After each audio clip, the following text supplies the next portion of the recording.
kedua orang tua kita, saudara kita yang lebih tua, ataupun keluarga kita yang lebih tua. Begitulah adab yang diajarkan oleh baginda Nabi Muhammad sallallahu alaihi wasallam. Sehingga para ulama kita menyampaikan, laisal yatim alladzi qad mata waliduh, innamal yatim yatimul ilmi wal adabi. Yang dikatakan yatim atau yatim piatu bukanlah karena ditinggal mati oleh ayahnya, bukan karena ditinggal mati oleh kedua orang tuanya, tapi yang dikatakan yatim atau yatim piatu ialah orang yang yatim ilmu dan adab, tidak punya ilmu dan tidak punya adab. Itu yatim yang sebenarnya. Ayyuhal hadirun al-muhtaramun, dalam hadis ini nampak sekali bagaimana baginda Nabi Muhammad SAW kalau sholat malam, sholat sendirian sangat panjang sholatnya. Walaupun Abdullah bin Mas'ud sangat kuat badannya untuk beribadah, menjaga sunnah Rasulullah, mengikuti jejak Rasulullah, namun tatkala bersolat dengan Rasulullah dia tidak mampu untuk bertahan lama dalam berdiri dalam solat sebagaimana bertahannya baginda Nabi Muhammad berdiri dalam solatnya. Ini yang cukup menakjubkan. Oleh sebab itu Abdullah bin Mas'ud mengatakan, saya berkeinginan dengan keinginan jelek. Keinginan jelek itu bukan jelek bagi sahabat. Ingin berduduk karena tidak mampu itu tidak apa-apa dalam agama sebetulnya. Tapi menurut sahabat berbeda dengan Nabi Muhammad adalah jelek, aib yang sangat memalukan, dan itu melanggar agama. Begitu keyakinan sahabat Nabi Muhammad, karena begitu hormatnya kepada baginda Nabi Muhammad sallallahu alaihi wasallam. Oleh sebab itu Al-Imam Syafi'i radhiyallahu an menyampaikan, wa man habar rijala tahayyabu wa man haqara rijala falan yuhaba. Barang siapa menghormati orang besar maka mereka akan menjadi terhormat, dan barang siapa menghinakan orang besar maka mereka tidak akan dihormati. Abdullah bin Mas'ud menghormati baginda Nabi Muhammad, maka Abdullah bin Mas'ud mendapat penghormatan dari Allah, pengakuan daripada sahabat-sahabat Nabi Muhammad, dikatakan sebagai orang yang paling dekat dengan Rasulullah, sehingga tatkala pencatatan Al-Quran dicatat pada masa Abu Bakar As-Siddiq dan diulang pada masa Utsman bin Affan, termasuk orang yang menjadi rujukan untuk ditanya tentang Al-Quran adalah Abdullah bin Mas'ud. Karena Abdullah bin Mas'ud menghormati Nabi Muhammad, maka dapat penghormatan dari Allah Subhanahu wa taala. Wa man qadatir rijala lahu hubukan wa man ya'sir rijala fama asaba. Begitulah nasib orang yang menghormati orang-orang besar, dia akan mendapatkan hak-haknya, kemuliaan-kemuliaannya, baik dari manusia tentunya juga, apalagi dari Allah. Sebaliknya orang yang tidak menghormati orang-orang besar, mereka tidak akan pernah meraih kemuliaan yang mereka inginkan. Ayyuhal hadirun al-muhtaramun, begitulah akhlak sahabat Nabi Muhammad kepada gurunya, yaitu kepada baginda Nabi Muhammad.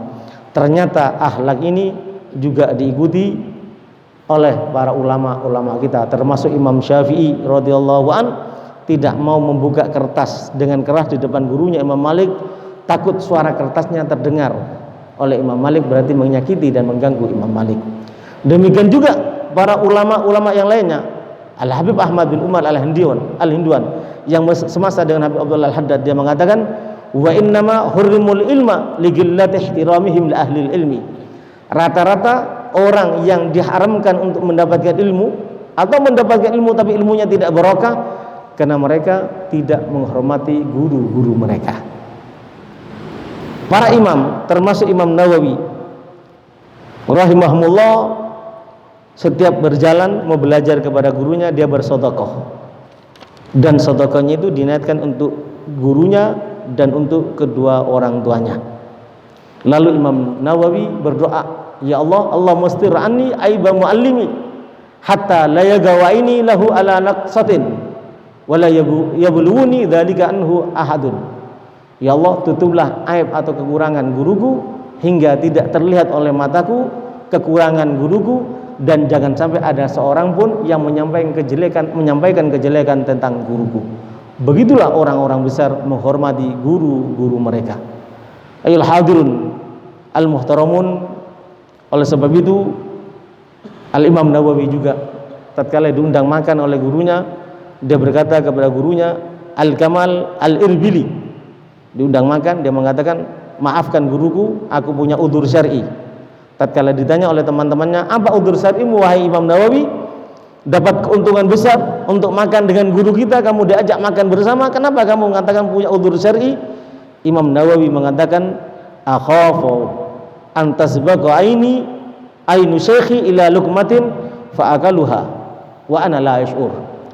Kalau aku diajak makan oleh guruku, aku takut makanan yang aku makan, sesuap makanan yang aku makan adalah makanan yang dilihat oleh guruku dan diinginkan oleh guruku. Kalau aku makan makanan yang dilihat dan diinginkan oleh guruku, itu termasuk durhaka kepada guruku.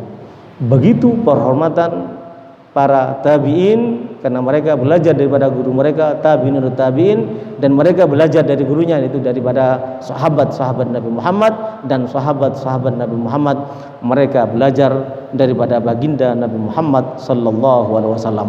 Mudah-mudahan apa yang dapat kita dengar, dapat kita perhatikan daripada akhlak daripada Abdullah bin Mas'ud dan sahabat-sahabat Nabi Muhammad yang lainnya, termasuk akhlak daripada tabi'in tabi'in, para salaf kita, dapat kita contoh walaupun tidak seutuhnya, sehingga dengan demikian kita mendapatkan berkah ilmu, mendapatkan berkah guru, dan mendapatkan segalanya yang baik dari Allah Subhanahu wa taala, dan dengan demikian kita diwafatkan dalam keadaan husnul khatimah.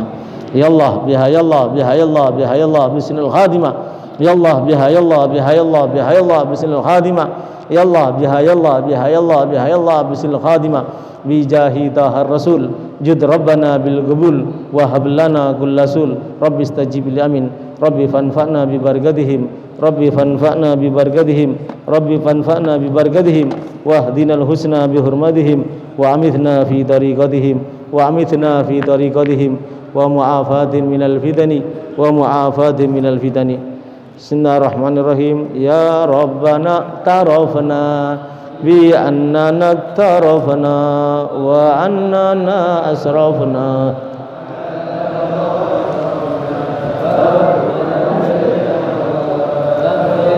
kulli